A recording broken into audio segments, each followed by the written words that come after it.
Hello everyone, welcome to Come Sit at My Table and welcome to our countdown to Christmas. We are making a delicious Christmas fruit salad today for you. It is very easy to put together, but it does have several ingredients. So if you're a new cook or a young cook, don't let the number of ingredients discourage you. This is very easy to put together, and almost everything that's in this is something you're going to have in your home already. So don't be discouraged by the length of the ingredient list. It's very easy to do.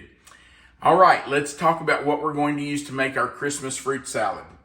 We're going to start with 3 egg yolks. Now, I've already cracked my eggs in this bowl, so we're going to have to separate out those egg yolks, and we're going to use our little pig to separate out those egg yolks. My favorite kitchen gadget. I know, she loves that little piggy. We're going to use 3 tablespoons of water, 3 tablespoons of vinegar, and I'm just using distilled white vinegar, and 1/2 teaspoon of salt.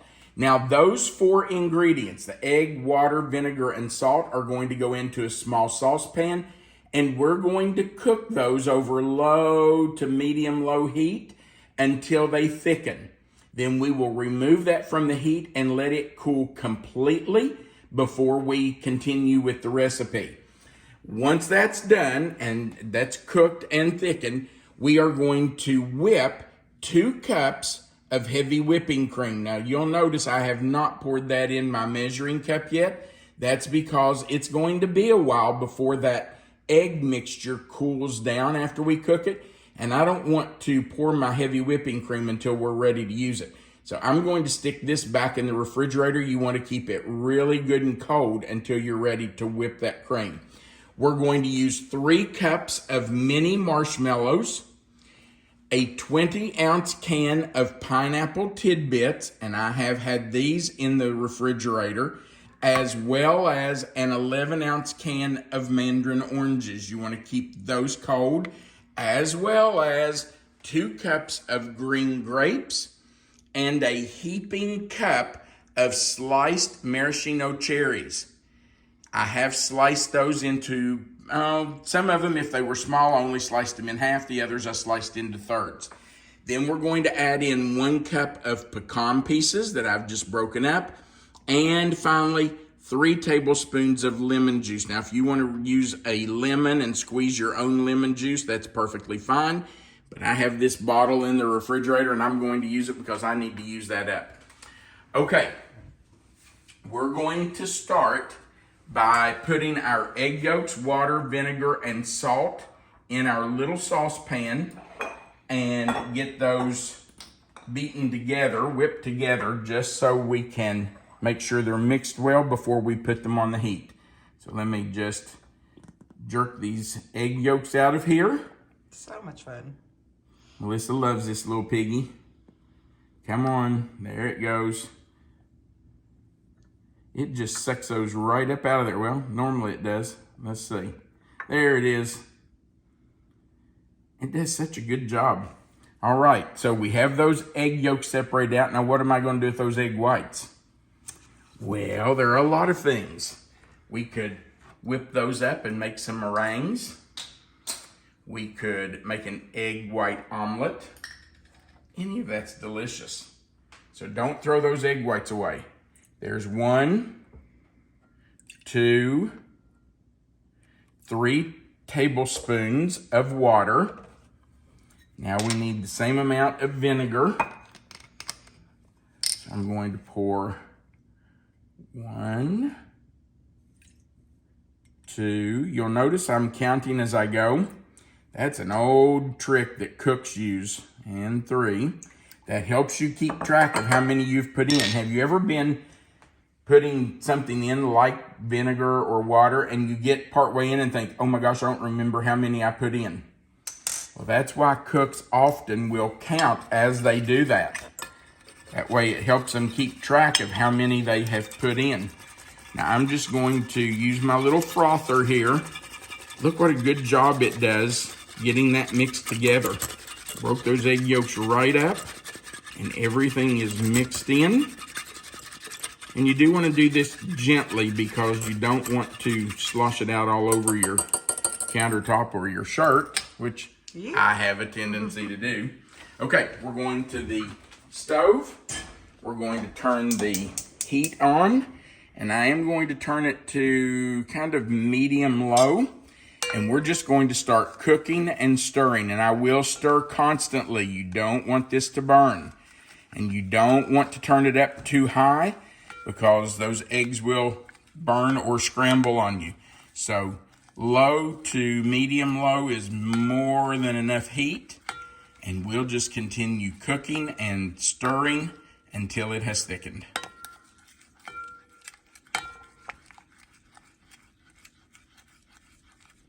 All right, it has thickened, and I'm going to turn it off, and we're just going to set this aside to cool completely.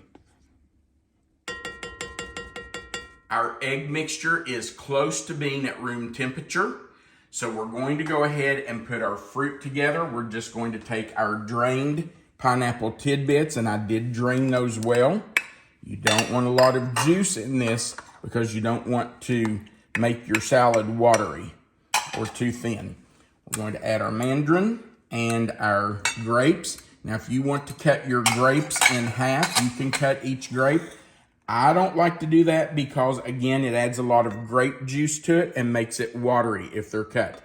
Also, after I sliced my cherries, I did rinse them and I dried them off because I don't want a lot of that cherry juice in there. Not just because I don't want to make the salad watery, but I don't want that cherry juice to taint the color of the salad. And I'm going to add my pecans. And now we will add in our lemon juice. Between the lemon juice and the vinegar, this is going to have a little kick to it. That's true. And you may have noticed there is no sugar in this. The sweetness is going to come from the fruit and from the marshmallows. So you're not adding sugar to this, which is another nice thing. Sometimes people want a salad or something that's not overly sweet. All right, so I'm just going to stir this to mix up the nuts and the fruit, but also to get that lemon juice distributed all over the fruit. That just helps keep it fresh and bright and just helps it a little bit. Okay, now we're going to move straight over. I'm just going to leave this sit here, and we're going to whip our cream. So, oh, I forgot to open my cream, heavy whipping cream. So I'm going to add 2 cups to my measuring cup. There's 2 cups. And we will put that right in our mixer.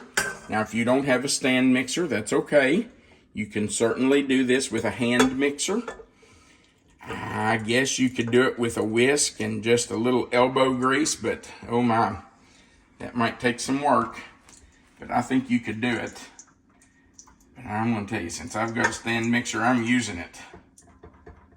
Make short work of it. Okay, so we're going to raise our bowl. Now we're going to turn this on and let it continue to whisk until that heavy cream becomes thick and has stiff peaks.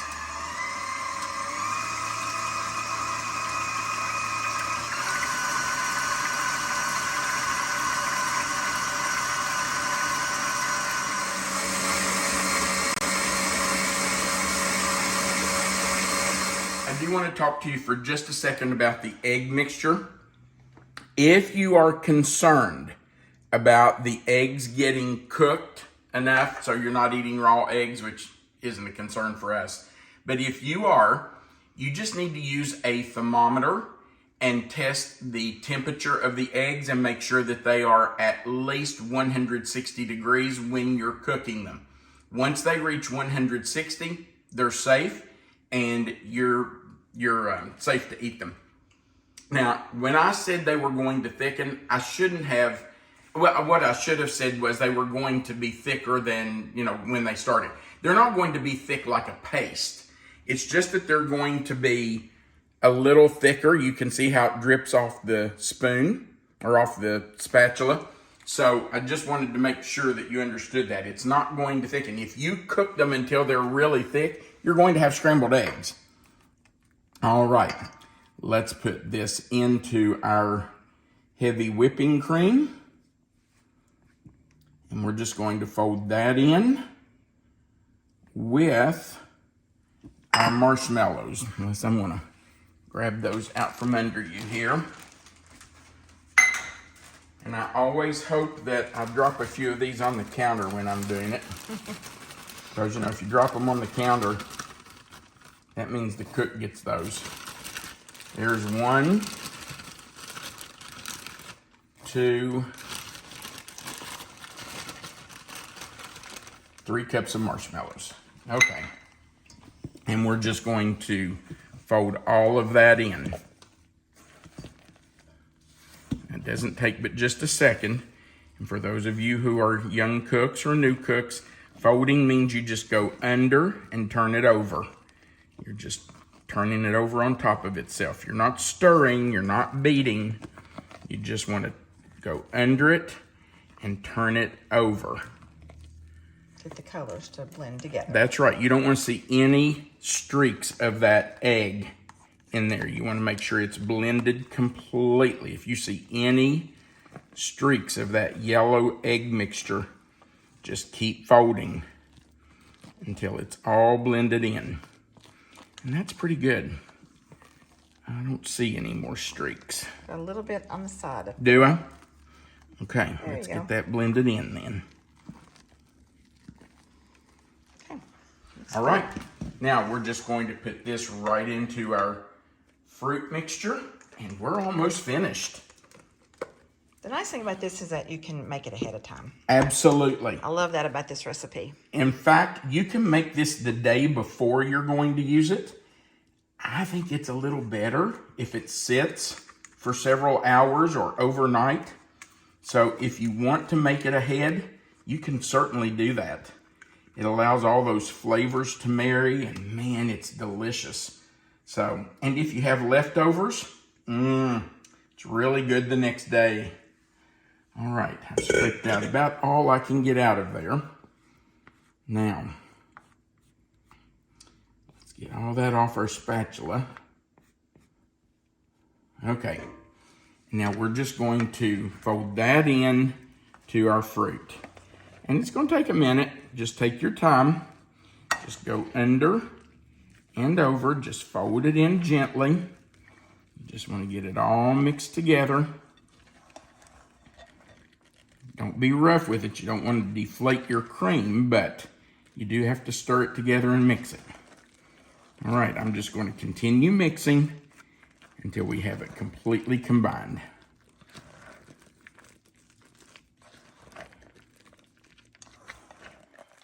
It's time for our favorite part. The taste test. Time to taste. And I want to make sure we get some of everything in there. We get some cherries, we get some pecans, some of those pineapple chunks. Now, I do want to warn you, this is not a sweet salad. I know I've already said that. But there is no sugar in this. What little sweetness there is comes from the fruit and from the marshmallows. I like the color So, of it though. oh yeah, it's very pretty, very Christmassy. So, I just want to make sure that you understand this is not a sweet salad. You ready, babe? Absolutely. It is a very light and refreshing salad. I really do like it. It's such a good salad. But the fruit and the marshmallows are a perfect combination with the dressing. It really does go nice The together. lemon juice and the vinegar do give it just a little bit of a, I guess, tart taste. But the marshmallows and the fruit really do sweeten it up a little bit. And the nuts give it a little crunch. But I don't want you to think this is a sweet salad. It is not. That is so good. All right. We do appreciate you watching our video. Right below this video, there's a like button. we sure would appreciate you clicking that. If you haven't before, we invite you to click that subscribe button. There's a little notification bell beside of it. If you click that and the word all, YouTube will notify you every time we add a new video. We would love to have you subscribe to our channel. Also, right below the video is a description box. In it, you're going to see the title, Christmas Fruit Salad. If you'll click anywhere in that box, it will expand. Melissa always puts the typed recipe for you right there. You don't have to write it out. It's already written out for you. Under that is our contact information. If you're interested in sending us your family's tried and true recipes, we will consider using those on our Sunday subscriber series. Right under that are two links. There's a link to our publishing company, www.reformationpublishers.com, and there's an Amazon link. You can click either one of those to order our cookbook. It has over 400 of my favorite recipes in it. We do appreciate those of you who have ordered it for yourselves and for gifts. Thank you for doing that. If you're interested, there's still time for you to get that before Christmas if you'd like to give gifts. At the very bottom of the page, there's a place for you to leave a comment. We love hearing from you. So feel free to go down there and leave us a comment. We hope you'll give this Christmas fruit salad a try. We think it's delicious. Our family loves it. I think you will too. We want you to remember that you are always welcome to come sit at my table, but we also want you to remember that God loves you, and so do we. Have a great day.